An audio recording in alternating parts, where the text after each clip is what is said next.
Nascimento do MPLA.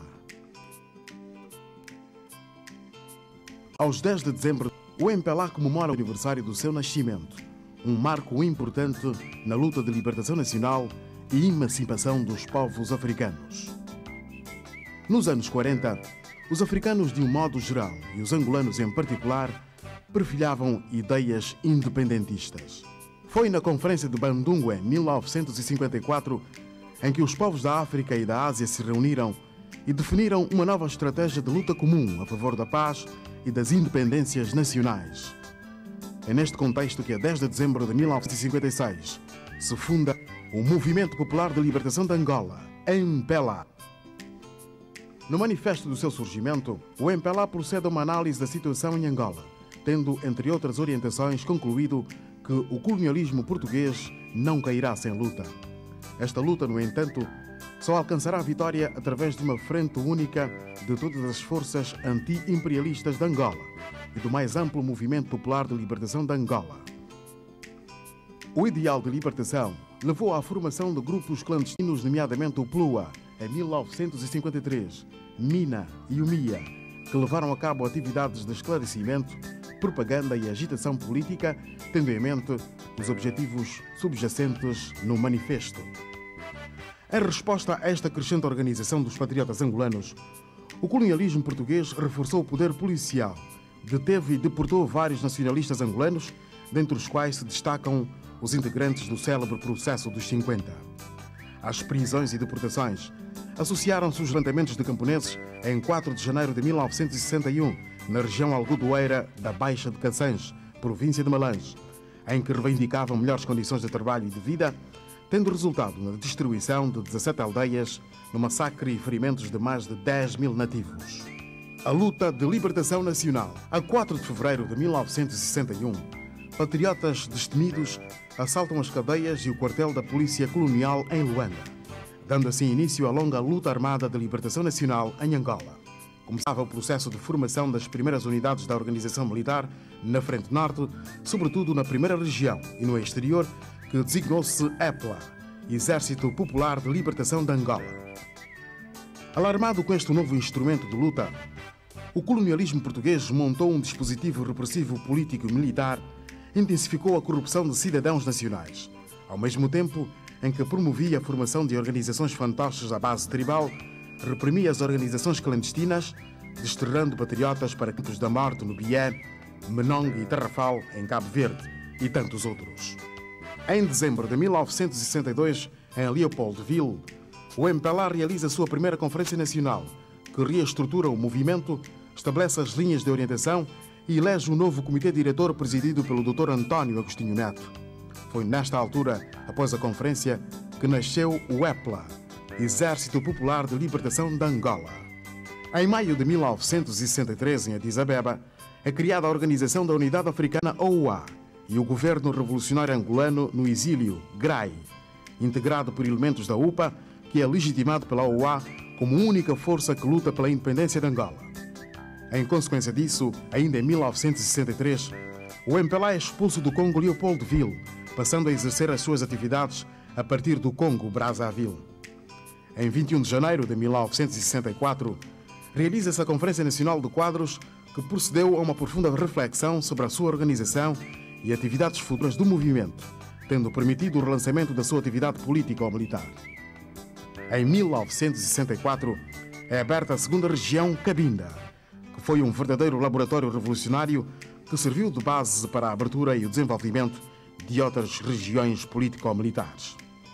Importa sublinhar o papel mobilizador e informativo jogado pelos órgãos de informação do MPLA no decurso dos longos anos de luta de libertação nacional, tais como o programa radiofónico Angola Combatente e o jornal Vitória ou Morte, que mais tarde se transformou em Vitória é Certa. Igualmente, o movimento sindical inicia a sua atividade com a fundação da União Nacional dos Trabalhadores Angolanos, UNTA, a 16 de abril de 1960, em Leopoldville, organizando o trabalho coletivo de autossustento e de suporte das unidades de guerrilha e prestando apoio material e organizativo aos refugiados angolanos. A 18 de maio de 1966, é aberta a Frente Leste. Com essa ação prática, o MPLA decreta em 1967 a palavra de ordem Generalização da luta armada a todo o território nacional, estendendo-se para toda a Frente Leste, que englobava o Mochico, Cubango, Terceira Região, Lunda, Quarta Região, Bié, Huambo, Benguela e Kwanza Sul, Quinta Região, Cunene, Huila e Moçambique, Sexta Região. Nas zonas libertadas, são abertas escolas de instrução geral. É incrementada a assistência médica e medicamentosa. Através dos serviços de assistência médica SAM, é dada a preparação política e militar aos novos aderentes à causa da libertação nos Centros de Instrução Revolucionária, CIR.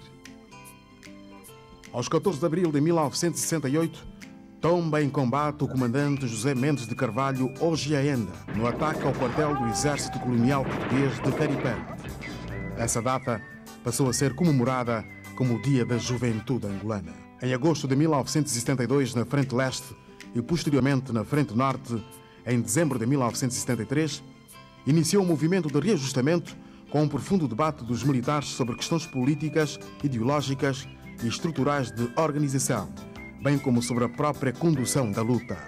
O período que precede a Revolução Portuguesa de 25 de abril de 1974, na Frente Leste, as tropas coloniais incrementaram as suas ações militares, com uso massivo de aviação e de desfolhantes, que privavam as populações e os guerrilheiros da sua base alimentar. O fim do colonialismo e independência. A revolução ocorrida em Portugal ocorre em 25 de abril de 1974, protagonizada por um grupo de capitães portugueses, veio dar uma nova dinâmica à luta de libertação nacional em Angola. É neste contexto que as forças militares do MPLA decidem autonomizar-se e em 1 de agosto de 1974 são proclamadas as Forças Armadas Populares de Libertação de Angola, FAPLA. O Congresso de Lusaka, em finais de julho de 1974, visava, entre outros objetivos, a superação das diferenças. E por não terem sido superadas, o Congresso nem sequer chegou a terminar. De 12 a 20 de setembro de 1974, em Lundoge, província de Mochico, realiza-se a Conferência Interregional de Militantes de todas as frentes de guerrilha e mesmo do interior reuniram-se, tendo sido eleito um comitê central e um burô político. Em 21 de outubro do mesmo ano, uma delegação do MPLA, chefiada pelo Dr. Agostinho Neto, assina nas Chanas do Linhamés, na província de Mochico, o acordo de cessar-fogo com as autoridades portuguesas, resultante da Revolução do 25 de Abril em Portugal. Em 10 de novembro de 1974, chega a Luanda a primeira delegação oficial do MPLA, chefiada pelo camarada Lúcio Lara. Em janeiro de 1975, tiveram lugar 3 acontecimentos fundamentais para a independência de Angola. De 3 a 5, a Cimeira de Mombasa, onde o MPLA, a FNLA e a UNITA negociavam uma plataforma de entendimento e reconhecimento mútuo. De 10 a 15 de janeiro do mesmo ano, decorre a Cimeira de Alvor em Portugal. É assinado um acordo entre o governo português e as 3 organizações políticas angolanas, em que definem as vias para a independência nacional a ter lugar a 11 de novembro de 1975. Em 31 de janeiro de 1975, é constituído o governo de transição, integrado por elementos do MPLA, FNLA, UNITA e governo português. É prevista a realização de eleições gerais e a instituição de um regime multipartidário. No dia 4 de fevereiro de 1975, Luanda assiste à maior manifestação política jamais vivida em Angola, com a chegada à capital do país do presidente Neto. É uma fase de grande euforia, patriotismo e de intensa atividade política, caracterizada pela constituição, por toda a parte, de células e comitês do MPLA, integração massiva de mulheres na UAMA, dos jovens na JMPLA, dos pioneiros na OPA e dos trabalhadores na UNTA. O clima de desentendimento entre o MPLA, FNLA e UNITA, iniciado em maio de 1975, agrava-se em julho, tendo degenerado em renhidas batalhas pelo controlo, em primeiro lugar, de Luanda e, posteriormente, de todo o país. Face às declarações belicistas e à extensão dos crimes dos bandos armados apoiados por mercenários, o MPLA proclama 26 de julho de 1975 a resistência popular generalizada contra os inimigos do povo, que teve um apoio massivo das FAPLA, de heróis anónimos do povo e militantes dedicados ao movimento. É aprovada em 10 de novembro de 1975 a Lei da Nacionalidade, um dos primeiros atos do poder instituído pelo MPLA. Forças conjugadas concentram-se no norte e no sul do país e desencadeiam uma ofensiva com o objetivo de tomar Luanda para impedir a proclamação da independência a 11 de novembro de 1975. Às 0 horas do dia 11 de novembro de 1975, no Largo 1º de Maio, o presidente Agostinho Neto, em nome do povo angolano e do Comitê Central do MPLA, proclama solenemente perante a África e ao mundo a independência de Angola. De 11 de novembro de 1975, em nome do povo angolano, o Comitê Central do Movimento Popular de Libertação de Angola, MPLA, proclama solenemente perante a África e o mundo a independência de Angola.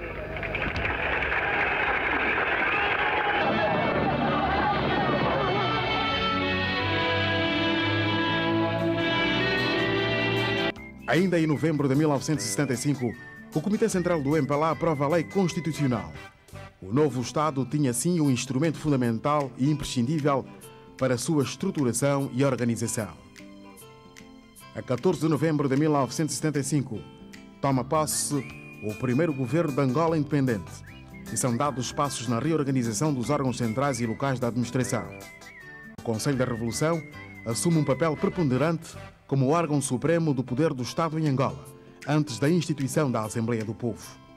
O governo revolucionário do MPLA implementou uma política virada para o fim da guerra e para o desenvolvimento de Angola. O atraso e o caráter desproporcionado da economia herdados da sociedade colonial foram agravados pelas agressões externas e pelas destruições provocadas pela Segunda Guerra de Libertação Nacional, pela perda e paralisação dos equipamentos, pela fuga maciça de técnicos e pela desarticulação das relações económicas entre setores e regiões do país, bem como pela seca que atingiu várias regiões do território nacional. Em 3 de março de 1976, foi aprovada a Lei das Nacionalizações e Confiscos, que determinou a intervenção do Estado em todas as empresas estratégicas e aprovados os instrumentos legislativos do Estado. Começaram a ser aprovados os instrumentos decisivos para uma nova vida do povo angolano.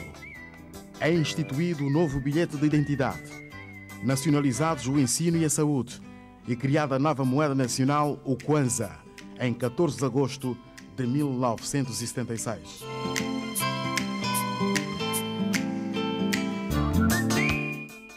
Em outubro de 1976, tem lugar a segunda reunião plenária do Comitê Central, que, dentre outras questões, determinou a estratégia a seguir para o período difícil da nossa história.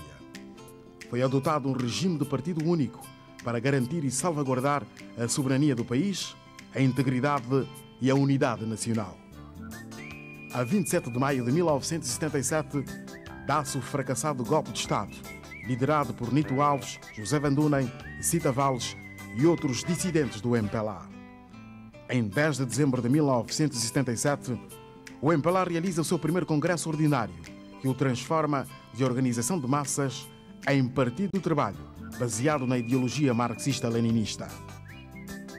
O partido aprova o novo programa e os novos estatutos, reformulando os seus princípios e métodos de atuação, delimita os critérios ideológicos, define a sua relação com a juventude e as organizações de massas e estabelece as bases para enfrentar a guerra interna e a agressão externa.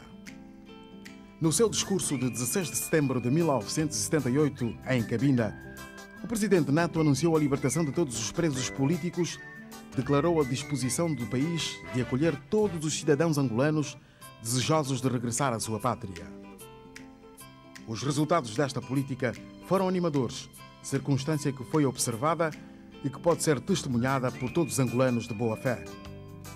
Em 1979, é desencadeado um amplo movimento de retificação, que teve como pressuposto a estruturação do movimento, com os seus grupos de ação, os comitês de diferentes escalões e as comissões diretivas provinciais, que criaram as células, os comitês do partido de diferentes escalões, as assembleias e conferências, de acordo com os estatutos, que visava também o lançamento de um maior vínculo com todos os organismos da atividade política, económica, social e cultural do país. Dados apurados durante esse movimento, 12.094 militantes.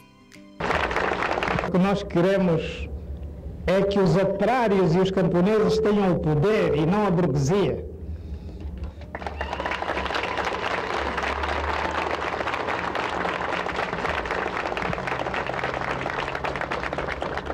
O mais importante é a luta.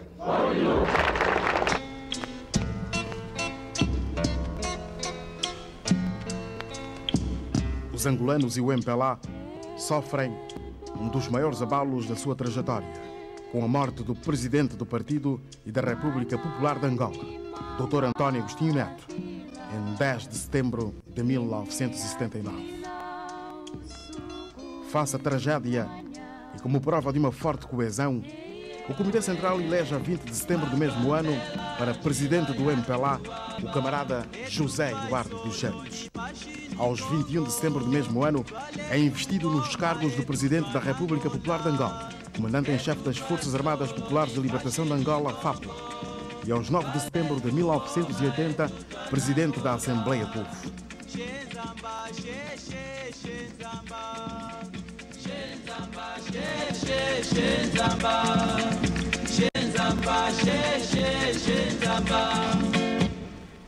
Guaculeto Lubanga Chico, Guaculeto Lubanga Chico, Guaculeto Lubanga Chico, que vaqueiro que papela bumbom, que vaqueiro que papela bumbom, que vaqueiro que papela bumbom, chituieiro e tracula fugi, chituieiro e tracula fugi, chituieiro e tracula fugi, de baweza outra longi, de baweza outra longi, de baweza outra longi, de baweza outra longi, man.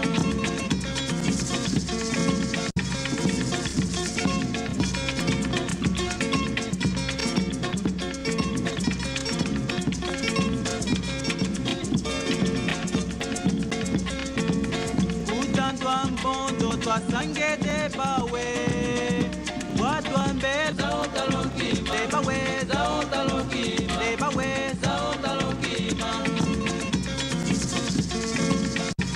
De 17 a 23 de dezembro de 1980, realiza-se o primeiro Congresso Extraordinário do MPLA, Partido do Trabalho. O Congresso decide alterar o capítulo 3 da Lei Constitucional, tendo em vista a instituição da Assembleia do Povo e das Assembleias Populares Provinciais. De 1983 a 1988, foram realizadas 3 campanhas de recrutamento de novos membros para o partido. Ingressaram para o partido 33.040 membros. Em 1985, realizou-se a primeira Conferência Nacional do MPLA Partido do Trabalho, que teve como objetivo analisar o grau de cumprimento das orientações fundamentais saídas do primeiro Congresso. Ainda em dezembro de 1985, realiza-se o segundo Congresso Ordinário do MPLA Partido do Trabalho, que analisou a situação política, económica e social durante os 10 anos de independência e definiu a estratégia a seguir. Em 1990, o MPLA Partido do Trabalho realiza o seu terceiro Congresso Ordinário num período coincidente com o término da Guerra Fria. Nesse âmbito, encetou o processo de negociações com a África do Sul com vista à implementação da Resolução 435/78 das Nações Unidas para a independência da Namíbia, que culminou com a assinatura a 20 de dezembro de 1988 do Acordo de Nova Iorque, a retirada das tropas invasoras do país e o regresso das forças internacionalistas cubanas. Em julho de 1990, perante 18 chefes de Estado africanos, em Gbadolite, o governo consegue um entendimento de cessar as hostilidades com a UNITA, que foi imediatamente violado pela UNITA. Em abril de 1991, o MPLA realiza o seu segundo congresso extraordinário e aprova o novo programa e os novos estatutos adaptados às condições reais do país. Foi nesse congresso que o MPLA toma a célebre decisão para transitar o país para um sistema multipartidário e para a economia de mercado. A democracia e a guerra pós-eleitoral. Os acordos de Bicesse. Os acordos de Bicesse, subscritos a 31 de maio de 1991 pelo governo de Angola, após um longo processo negocial com a UNITA, previa criar as condições básicas para o estabelecimento de um clima propício para a operação em Angola de profundas transformações políticas e económicas em paz e harmonia. Os acordos previam a cessação de todas as hostilidades militares, a formação de um exército único e apartidário, a extensão da autoridade do Estado em todo o território nacional, a livre atividade política dos cidadãos e partidos políticos e a realização de eleições para legitimar o exercício do poder político. Em maio de 1992 tem lugar o 3º Congresso Extraordinário do Partido, sob o lema da reunificação da família MPLA. A partir desse congresso, o partido designa-se unicamente MPLA, voltando a ser um partido de massas democrático. Foram marcadas as primeiras eleições gerais multipartidárias para setembro de 1992. De imediato, as autoridades legais angolanas instituíram o sistema multipartidário, através de uma lei de revisão constitucional aprovada pela Assembleia do Povo em 16 de setembro de 1992, e a economia de mercado. A 29 e 30 de setembro de 1992, realizaram-se as primeiras eleições gerais livres e democráticas da história de Angola, em que votaram 92% dos cerca de 5 milhões de eleitores inscritos. O MPLA venceu as eleições legislativas com 129 dos 220 assentos no Parlamento, e o seu candidato, José Eduardo dos Santos, alcançou 49,57% dos votos, muito próximo da maioria absoluta para as presidenciais, e o seu principal rival, Jonas Savimbi, obteve 40,7%. Entretanto, a UNITA retomaria a guerra após rejeitar os resultados eleitorais. O governo encarou a destruição do país com firmeza e serenidade, resistindo, porém, à tentação de ilegalizar a UNITA e impor o estado de sítio. Depois das eleições, o MPLA assegurou todo o processo de instituição dos órgãos resultantes do processo eleitoral. Aos 4 de dezembro de 1992, toma posse o governo saído das eleições e aos 17 de outubro de 1992, a Assembleia Nacional, mesmo na ausência da bancada parlamentar da UNITA, consolida o Exército e a Polícia Nacionais, constituídos por elementos saídos das FAPLA e FALA. Em 20 de novembro de 1994, foi assinado o Protocolo de Lusaka, na Zâmbia, entre o governo de Angola e a UNITA, sob mediação do Maître Aliouno Blondambey, representante especial das Nações Unidas em Angola, e a Troika de Observadores, constituída pelos Estados Unidos da América, Portugal e Rússia. Em Lusaka, o governo decidiu fazer uma série de cedências além do acordo firmado, chegando a atribuir ao líder da UNITA o cargo de vice-presidente da República, alargar a participação de outros partidos políticos da oposição no Governo de Unidade e Reconciliação Nacional, bem como a atribuição de um estatuto especial a Jonas Savimbi, enquanto líder do maior partido da oposição. A todas estas cedências e a esta postura honrada do governo, a UNITA não correspondeu com nenhum gesto construtivo. Tal como os acordos de Bicesse, o Protocolo de Lusaka também foi violado por Jonas Savimbi, no seu desespero de chegar ao poder a qualquer preço. Contudo, o governo liderado pelo MPLA tem feito tudo para obrigar a UNITA a abandonar a via armada e voltar à legalidade. Aos 10 de dezembro de 1998, o MPLA realiza o seu 4º Congresso, que, dentre outras decisões, recomenda erradicar para sempre a guerra e os seus vestígios, quer ao nível das mentalidades, quer no domínio do tecido infraestrutural do país, consagrar os esforços principais à união dos angolanos num amplo consenso, com vista à reconciliação nacional, bem como ao engrandecimento da nação de Cabinda ao Cunene e do Mar ao Leste. A perspectiva de novas eleições mobiliza os militantes do MPLA para mais uma vitória eleitoral. A conclusão da reforma constitucional prevista para os próximos tempos marcará uma nova fase da vida democrática do país, pois a partir daí estarão reunidas as condições para a normalização definitiva do processo democrático angolano, ao garantir o funcionamento normal das instituições e a periodicidade da consulta aos cidadãos através da realização de eleições regulares. O fim do conflito. Os esforços do MPLA e do governo para pôr fim aos longos anos de guerra não foram correspondidos pela UNITA mesmo após a tomada de posse do GURN, no qual fazem parte vários representantes seus, tanto no governo como no Parlamento. Os sinais positivos de abertura e de vontade política para a paz, sempre demonstrados pelo governo e em especial pelo camarada presidente José Eduardo dos Santos, não foram capazes de remover a atitude belicista do Jonas Savimbi. As ações militares estão confinadas a certas regiões, numa guerra de baixa intensidade, que já não pode impedir que o país comece a sua reconstrução e o seu desenvolvimento. O governo já orientou as Forças Armadas e a Polícia Nacional para adotarem medidas de segurança que permitam melhorar a circulação de pessoas e bens, impedir a sabotagem das infraestruturas económicas e sociais e favorecer o reassentamento das populações deslocadas.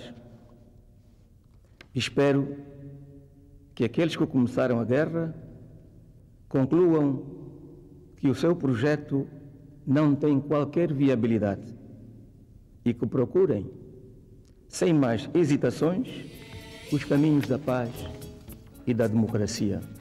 As derrotas consecutivas da UNITA, como resultado da estratégia militar montada pelas Forças Armadas angolanas, indiciavam com maior evidência a proximidade da paz. Mesmo a evidente supremacia militar no campo de batalha, o governo mostra a sua magnanimidade e volta a estender a mão a Savimbi, oferecendo-lhe mais uma oportunidade para a resolução do conflito por via pacífica. O caminho para a paz. A morte em fevereiro de 2002 de Jonas Savimbi, principal arauto da guerra e da destruição, abriu novas perspectivas e acelerou o caminho para a paz.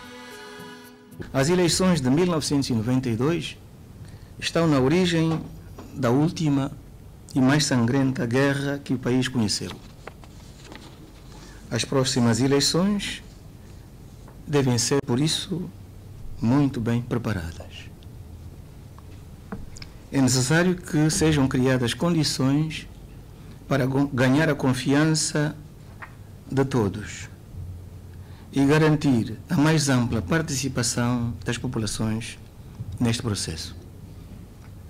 Nesta fase preparatória, o nosso partido pode tomar iniciativas no sentido de aprofundar a reconciliação nacional, de influenciar o governo para acelerar o processo de reintegração social dos ex-militares e do contínuo desarmamento da população civil.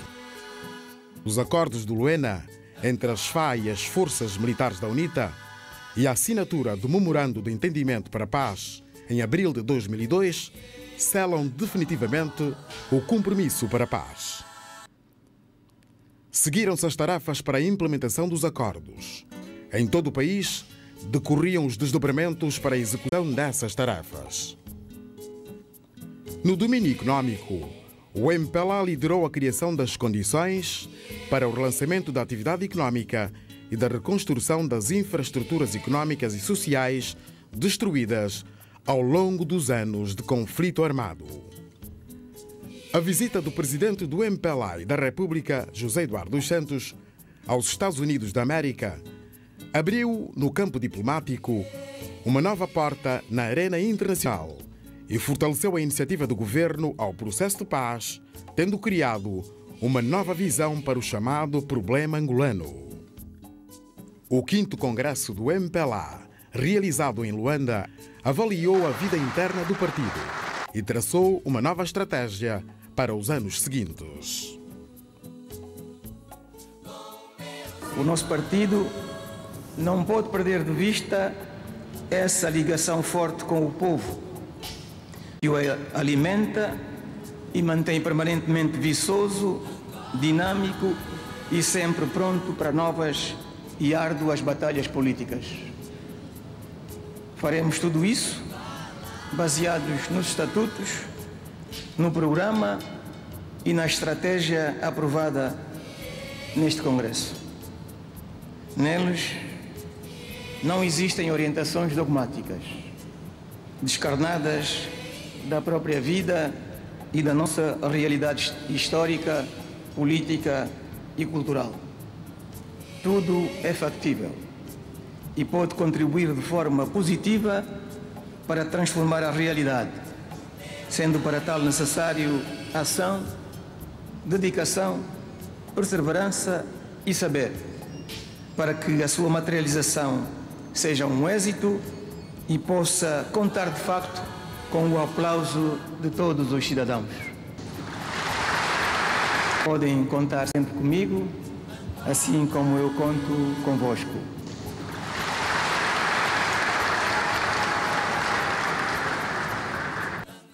O 5º Congresso do MPLA fica assinalado na história de Angola como um verdadeiro marco de uma Angola nova. Ele relançou as bases para o fortalecimento e consolidação do processo democrático e da reconstrução nacional. Queremos, de facto, transformar Angola num canteiro de obras no futuro e acelerar a reconstrução e o desenvolvimento econômico e social do nosso país. O esforço realizado pelo MPLA no quadro democrático, as reformas de âmbito econômico, cujos efeitos começaram a refletir-se na vida das populações, granjearam o respeito da comunidade internacional no quadro da ONU, onde, desde finais de 2003 e meados de 2004, Angola ocupou o cargo de membro não permanente do Conselho de Segurança. De lá para cá, o MPLA vem liderando a construção da democracia, procurando consensos e entendimentos, com vista a uma vida melhor para os angolanos, de acordo com padrões internacionalmente aceitos, mas sem descurar as raízes de convivência e organização africanas. Destaque especial vai para a Agenda Nacional de Consenso, que permitirá uma governação equilibrada nas próximas décadas, independentemente das alternâncias políticas que, entretanto, possam vir a ocorrer. É com esta perspectiva que, desde 2004, se tem vindo a encetar esforços para a paz na província de Cabinda, cujo ponto mais alto ocorreu em agosto de 2006, com a assinatura de um memorando de entendimento com a FLEC. O MPLA, como a maior força política de Angola, tem a responsabilidade histórica de juntar todas as sinergias nacionais para construir o país que os angolanos querem e desejam. Esta é a razão de ser do nosso partido, a razão da sua fundação em 1956 e da luta que nos une hoje nas tarefas da consolidação do Estado democrático e da reconstrução nacional, em torno da figura do querido presidente José Eduardo dos Santos. É mesmo cedo, é mesmo para plantar, juntos para colher. Estamos juntos na paz, juntos num só país. Uma nação solidária, uma Angola mais feliz.